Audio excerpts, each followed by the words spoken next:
अवैध मकान पर बुलडोजर चलाया गया है। बड़ी खबर आपको बता रहे हैं, जहां जेडीए ने तोड़ा तस्करों का अवैध निर्माण, अवैध नशा कारोबार पर प्रशासन का प्रहार।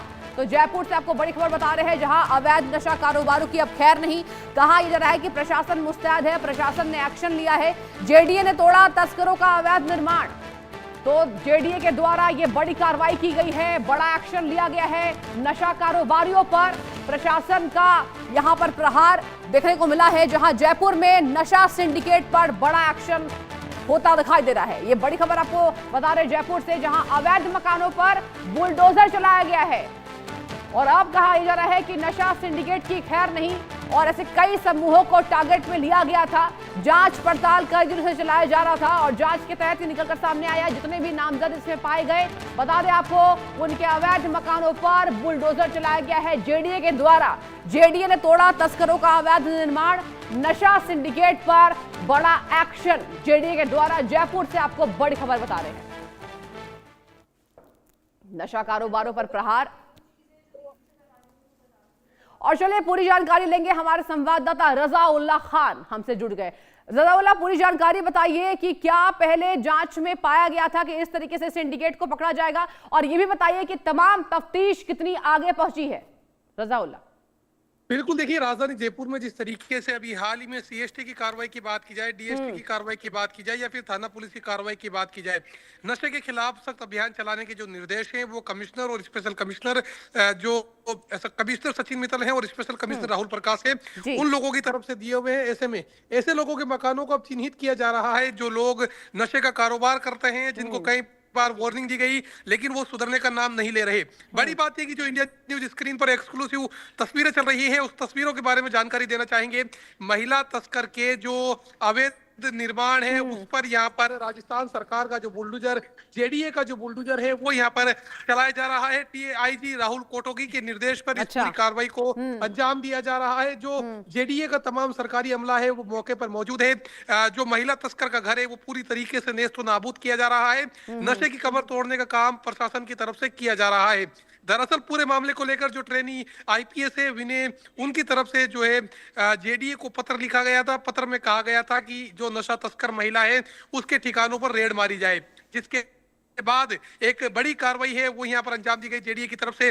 तस्वीरों में देखा जा सकता है किस तरीके से जमींदोज जो मकान है वो फिलहाल यहाँ पर किया जा रहा है। किस तरीके से आने वाले दिनों में अब कार्रवाई की जाएगी, देखने वाली बात होगी। जी रजाउल्लाह, ये भी बताइए, आपने एक बड़ी जानकारी दी कि महिलाएं भी इसमें शामिल है, कुल संख्या कितनी है, अब तक कितने नामजद किए जा चुके हैं नशा तस्कर? देखिए, इस तमाम चीजों को लेकर जयपुर कमिश्नरेट की बात की जाए तो तकरीबन 80 के करीब जो थाने अलग अलग इलाकों में हैं वो यहाँ पर हैं। और उसके बाद तमाम अधिकारियों ने ये निर्देश दिए हुए हैं कि ऐसे लोगों को चिन्हित किया जाए। पहले उनको कमर तोड़ने का काम है, वो नशे की जो चेन है आगे से आगे खंगाली जाती है, जिसके बाद यदि कोई बड़ा तस्कर इस पूरे मामले में सम्मिलित पाया जाता है तो उसके खिलाफ इस तरीके से पहली बार राजधानी जयपुर के अंदर, प्रदेश में वो इस तरह की कार्रवाई को अंजाम दिया जा चुका है, लेकिन राजधानी जयपुर में पहली बार इस तरीके से नशा तस्कर के जो अवैध निर्माण है उस पर यहाँ पर बुलडोजर चलाया गया है। जेडीए यानी जयपुर डेवलपमेंट अथॉरिटी की तरफ से ये जो पूरी कार्रवाई है उसको फिलहाल यहाँ पर अंजाम दिया गया है और आगे की जो तमाम कार्रवाई है वो लगातार मौके पर जारी है। जी, और एक और मेरा सवाल आपसे ये होगा कि ये बुलडोजर की कार्रवाई रजाउल्लाह कब से शुरू हुई होनी? देखिए, सुबह तकरीबन 11 बजे, चाहे से स्थानीय थाना पुलिस की बात की जाए, कानून थाना पुलिस की बात की जाए, बस्ती थाना पुलिस की बात की जाए, अलग अलग थानों का मौके पर जाब्ता तैनात रहा क्योंकि विरोध की आशंका यहाँ पर थी। जो ट्रेनी आईपीएस है वो मौके पर मौजूद रहे, जेडीए का जो जाब्ता है वो यहाँ पर मौजूद रहा। तकरीबन 50 से ज्यादा constable, head constable, sub inspector, ASI से लेकर जो तमाम अधिकारी है वो मौके पर मौजूद रहे, जिसके बाद बड़ा एक्शन है वो राजधानी जयपुर में देखने को मिला। महिला तस्कर के जो आगाज है वो यहाँ पर हो चुका है, मकान को जमींदोज किया जा चुका है। 11 बजे से लगातार कार्रवाई जारी थी और अभी भी लगातार मौके पर कार्रवाई जारी है। जी रजाउल्लाह, बने रहिए, एक और बड़ी खबर आ रही है उस पर भी आपसे जवाब लेंगे। और आपको बता दें कि राजस्थान के भिवाड़ी में केमिकल फैक्ट्री में 7 लोग जिंदा जले। भिवाड़ी की केमिकल फैक्ट्री में अभी भी फंसे हैं 2 मजदूर। बड़ी जानकारी निकलकर सामने आई है कि भिवाड़ी के खुशखेड़ा करौली इंडस्ट्रियल एरिया में दर्दनाक हादसा हुआ है और भिवाड़ी पुलिस प्रशासन ने तेज किया रेस्क्यू ऑपरेशन। हादसे के वक्त केमिकल फैक्ट्री में 25 मजदूर काम कर रहे थे। और देखिए, हमारे संवाददाता रजाउल्लाह हमसे लगातार बने हुए। रजाउल्लाह, बता दें आपको, 7 मजदूर जिंदा जल गए। बेहद दर्दनाक हादसा है। भिवाड़ी पुलिस प्रशासन ने रेस्क्यू ऑपरेशन चलाया है। बता दें आपको, यह भी जानकारी सामने आई है कि जहां इस हादसे के वक्त केमिकल फैक्ट्री में 25 मजदूर काम कर रहे थे और 25 मजदूरों में 60 मजदूर जिंदा जल गए। ये देखिए बेहद दर्दनाक हादसा है, बहुत दुखद घटना सामने आई है राजस्थान से। और कहा यह जा रहा है कि भिवाड़ी की केमिकल फैक्ट्री में अभी भी 2 मजदूर फंसे हैं। और 2 तस्वीरें आपको दिखा रहे हैं। पहली तस्वीर देखिए किस तरीके से ये धुएं का गुब्बार, और दूसरी तस्वीरें किस तरीके से 7 कर्मचारियों की मौत हो गई है। ये दुखद घटना, बेहद दर्दनाक घटना। और 2 तस्वीरें आपके टीवी स्क्रीन पर। पहली तस्वीर जहां केमिकल फैक्ट्री में आग लगी और 7 कर्मचारियों की मौत हो गई, 7 मजदूर इसमें जिंदा जल गए हैं। और चलिए हमारे संवाददाता रजाउल्ला हमसे लगातार जुड़े हैं, कुछ जानकारी ले लेंगे। रजाउल्ला, ये बताइए कि रेस्क्यू ऑपरेशन के तहत कहा जा रहा है कि 25 मजदूर थे और 7 मजदूरों की दुखद मृत्यु हो गई है। अब फिलहाल कहां इलाज चलाया जा रहा है और क्या स्थिति बनी हुई है? मेरे तमाम दर्शकों को बताना चाहेंगे, जो संख्या अब तक 7 बताई जा रही थी, चंद सेकंड पहले एक और दर्दनाक और दुख भरी खबर ये आई है कि जो 8वां मजदूर है उसकी भी यहाँ पर मौत हो चुकी है। अब एक जो अन्य मजदूर है वो अभी अंदर दबा हुआ है, जिसके हो सकता है शव को ही बाहर निकाला जा सके, क्योंकि सुबह से जिस तरीके से लगातार प्रशासन मौके पर है, चाहे से जिला कलेक्टर की बात की जाए, जिला पुलिस अधीक्षक की बात की जाए, एडिशनल एसपी, एसएचओ सहित अन्य लोगों की बात की जाए, वो तमाम लोग मौके पर मौजूद है। पटाखे की जो केमिकल फैक्ट्री है उसमें आग लगी थी, और आग लगने के बाद जिस तरीके से ये पूरा दर्दनाक हादसा है वो फिलहाल यहाँ पर सामने आया। और उसके बाद जो मौके पर पुलिस प्रशासन है वो लगातार जारी है।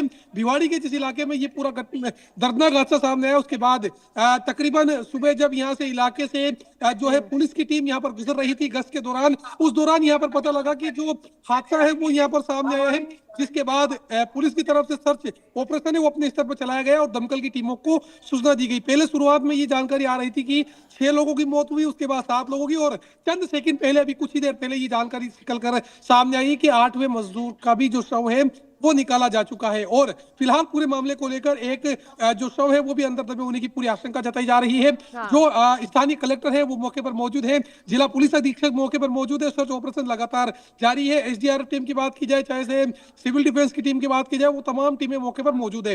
हालांकि आग लगने का कारण अभी तक वो स्पष्ट नहीं हो पाया है कि आग किस वजह से लगी है। जी रजाउल्ला, बहुत दर्दनाक ये हादसा है, ये भी आपसे जानना चाहेंगे। आपने कहा कि संख्या बढ़ गई है, मतलब अब 8वें मजदूर की भी दुखद मृत्यु हो गई है, ये भी आपसे जानना चाहेंगे। जो बाकी इलाजरत हैं उनकी क्या स्थिति है, कुछ जानकारी आपके पास इसको बाबत लेकर?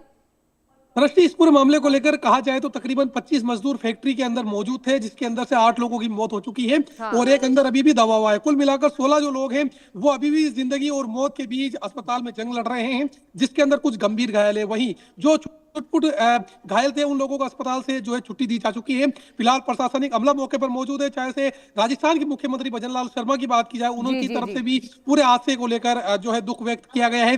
नेता प्रतिपक्ष टीकाराम जूली की तरफ से दुख व्यक्त किया गया है। पूर्व मुख्यमंत्री अशोक गहलोत और भारतीय जनता पार्टी के तमाम नेताओं, कांग्रेस के तमाम नेताओं की तरफ से इस गंभीर हादसे को लेकर दुख व्यक्त किया गया है। फिलहाल तस्वीरें जो इंडिया न्यूज की स्क्रीन पर चल रही है उसके अंदर देखा जा सकता है किस तरीके से गंभीर हादसा है। सुबह 5 बजे पुलिस को जानकारी मिलती है, दोपहर को 1 बजे का वक्त हो चुका है और अभी तक भी लोग अंदर दबे हुए हैं। तो ये कहा जा सकता है कि प्रशासन को जो राहत और बचाव कार्य है उसके अंदर स्पीड लानी होगी, और स्पीड लाने के साथ जो एक मजदूर और दबा हुआ है, हालांकि प्रशासन इस बारे में पुष्टि नहीं कर पा रहा है, लेकिन जो है शव पूरी तरीके से दबे होने की आशंका है वो यहाँ पर जताई जा रही है। पटाखे की जो केमिकल बनाने की फैक्ट्री है उसमें यहाँ पर आग लगी थी, और आगे की जो तमाम जांच है वो फिलहाल स्थानीय पुलिस की तरफ से की जा रही है। जी एक और मेरा अहम सवाल आपसे होगा, देखिए यहाँ पर महत्वपूर्ण सूचना ये भी सामने आती है कि जब इस तरीके से दर्दनाक हादसे होते हैं तो सहायता राशि प्रदान की जाती है। इस बाबत आपके पास कोई जानकारी रजाउल्ला? देखिए सृष्टि, अभी तक क्योंकि पूरी तरीके से सर्च ऑपरेशन खत्म नहीं हुआ है, तमाम जानकारी है वो जयपुर में बैठे हुए सीएमओ या फिर सीएमआर तक नहीं पहुंचाई गई है, सचिवालय तक नहीं पहुंचाई गई है। जब तक ये रेस्क्यू ऑपरेशन खत्म नहीं हो जाता और आग लगने के कारण का जो है ये पता नहीं लग पाता कि किस वजह से ये आग लगी है, क्या इसके पीछे मानवीय कारण है, शॉर्ट सर्किट है, या फिर वजह कुछ रही है, क्या ये जो फैक्ट्री चल रही थी वो फैक्ट्री अवैध थी, वे थी, इन तमाम चीजों की जानकारी है वो जयपुर के जो आला अधिकारी है उन तक पहुंचाई जाएगी। और उसके बाद जो तमाम जांच है वो पुलिस की तरफ से की जाएगी, जिसके बाद ये देखा जाएगा कि क्या वास्तविकता के अंदर यहाँ पर जो सरकार की, प्रशासन की जो मदद है वो की जाएगी। लेकिन फिलहाल वाली बात होगी कि सरकार के द्वारा क्या सहायता दी जाती है। फिलहाल आपका बहुत बहुत शुक्रिया रजाउल्ला तमाम जानकारी साझा करने के लिए। और चलिए बड़ी खबर का रुख करेंगे, बंगाल से आ रही है